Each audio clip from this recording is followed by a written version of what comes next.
Hai guys, Assalamualaikum warahmatullahi wabarakatuh. Kali ini aku mau review materi dari Manajemen Pemasaran Digital. Sebelumnya, kenalin, namaku Dwi Purwanti dari Prodi Manajemen Universitas Teknokrat Indonesia. Jadi, di video ini aku akan bahas mengenai perencanaan kampanye untuk media digital. The characteristic of digital media, yaitu yang pertama ada from push to pull. Media tradisional seperti cetak, TV, dan radio adalah push media. Jalan satu arah di mana informasi bersifat searah dari perusahaan ke pelanggan kecuali elemen tanggapan langsung dibangun. Sebaliknya, banyak aktivitas pemasaran digital seperti konten, pencarian, dan media sosial pemasaran melibatkan pull media dan inbound marketing. Yang kedua, from monologue to dialogue to trialogue, di mana menciptakan dialog melalui interaktivitas adalah fitur penting berikutnya dari web dan media digital yang memberikan kesempatan untuk interaksi dua arah dengan pelanggan.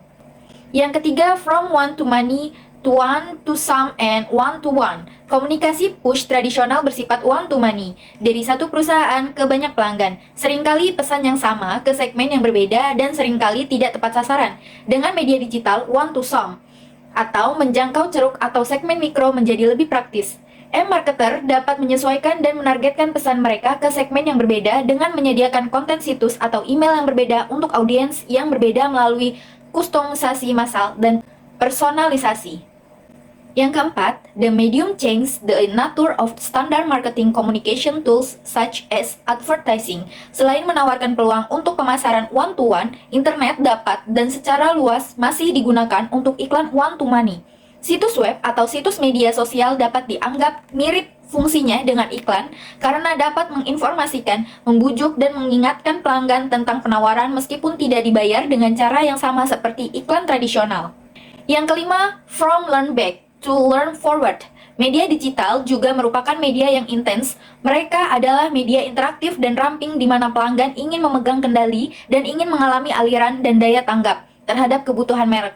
Kesan pertama dan perangkat untuk mendorong pengunjung berinteraksi itu penting. Jika pengunjung situs tidak segera menemukan apa yang mereka cari, apakah karena desain yang buruk atau kecepatan lambat, mereka akan pindah, mungkin tidak akan pernah kembali. Increase in communication intermediaries. Jika kita membandingkan iklan tradisional dan PR dengan pilihan yang tersedia di media digital berbayar, dimiliki dan diperoleh, ada peningkatan pilihan untuk menjangkau khalayak secara online melalui sejumlah besar pilihan untuk media dan influencer. Saluran radio tradisional, surat kabar, dan judul cetak telah berimigrasi secara online. Tetapi sebagai tambahan, ada sejumlah besar penerbit, blogger, dan individu yang hanya berbagi secara online melalui jejaring sosial.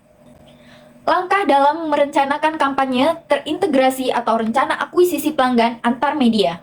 Step yang pertama, goal setting and tracking for interactive marketing communication, yaitu pemasaran digital mengembangkan tujuan komunikasi untuk rentang waktu yang berbeda. Yang pertama, annual marketing communication objective. Contohnya mencari prospek atau pelanggan baru dengan menetapkan anggaran tahunan. Yang kedua, campaign specific communication objective. Contohnya kampanye melalui periklanan, online, dan viral marketing untuk mendapatkan pengunjung baru, merubahnya menjadi pelanggan, kemudian mencapai pembelian berulang. Kampanye ini harus dapat diukur hasilnya. Langkah-langkah utama dalam model untuk perencanaan dan laporan kampanye online yaitu ada 7. Yang pertama, pengukuran volume. Yang kedua, pengukuran kualitas. Yang ketiga, pengukuran biaya media. Yang keempat, ukuran biaya akuisisi. Yang kelima, pengembalian investasi atau ROE atau ukuran nilai. Yang keenam, ukuran branding. Yang ketujuh, pengukuran ROI berbasis nilai umur. Step kedua, campaign insight. Customer insight for digital marketing campaigns. Wirtam and Van Wyk pada tahun 2008 menyarankan teknik untuk pengembangan persona yang mereka sebut participant print, yang meliputi general profile, digital, dan individu. Step ketiga, segmentation and targeting. Strategi penargetan kampanye menentukan target audiens atau jenis orang yang perlu dijangkau dengan komunikasi kampanye. Masalah penargetan utama yang harus ditentukan dalam kampanye online itu ada 4. Yang pertama, kualitas wawasan tentang pelanggan atau prospek yang tersedia. Yang kedua, berbagai variabel atau parameter yang digunakan untuk target audiens. Yang ketiga, mengidentifikasi atribut atau variabel penargetan yang akan mempengaruhi tanggapan. Dan yang keempat, pendekatan penargetan khusus tersedia pada alat komunikasi, misalnya email marketing atau SMM. Step keempat yaitu offer message development and creative. Banyak kampanye digital memiliki tanggapan langsung sebagai tujuan utamanya. Dalam penyampaian pesan terdapat standar khusus yang disebut AIDA, yang merupakan singkatan dari awareness, interest, desire, dan action. Kemudian fokus on content marketing, menggunakan matriks pemasaran konten untuk mengaudit dan meningkatkan efektivitas konten. Step yang kelima yaitu budgeting and selection the digital media mix.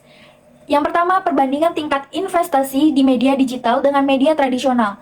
Yang pertama, quality. Yang kedua, time. Yang ketiga, flexibility. Yang keempat, coverage. Dan yang kelima, cost. Permodalan ekonometrika atau ekonometrik adalah pendekatan untuk memahami kontribusi sebagai media dalam mempengaruhi konsumen yang bertujuan untuk mempengaruhi penjualan dan keuntungan. Yang kedua, menggabungkan investasi dalam saluran media digital atau alat komunikasi elektronik.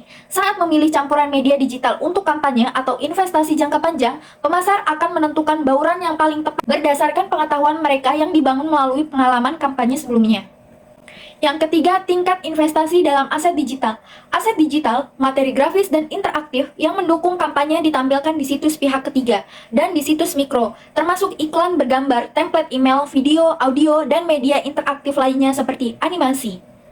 Step ke-6, integration into overall media schedule or plan. Merencanakan komunikasi pemasaran yang terintegrasi.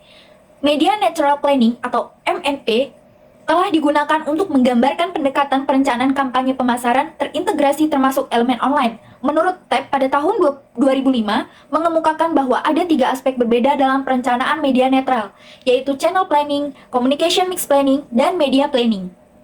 Kemudian kegiatan utama dalam pemilihan dan perencanaan media. Dalam perencanaan, pemilihan, dan implementasi media haruslah memiliki tujuan kampanye yang jelas. Direct campaign tujuannya adalah volume tanggapan, kualitas, dan biaya. Brand awareness campaign tujuannya adalah mencapai pencitraan merek. Oke, semoga pembahasan aku mengenai perencanaan kampanye untuk media digital dapat dimengerti ya. Makasih yang udah nonton dan see you di video yang lain. Bye-bye. Wassalamualaikum warahmatullahi wabarakatuh.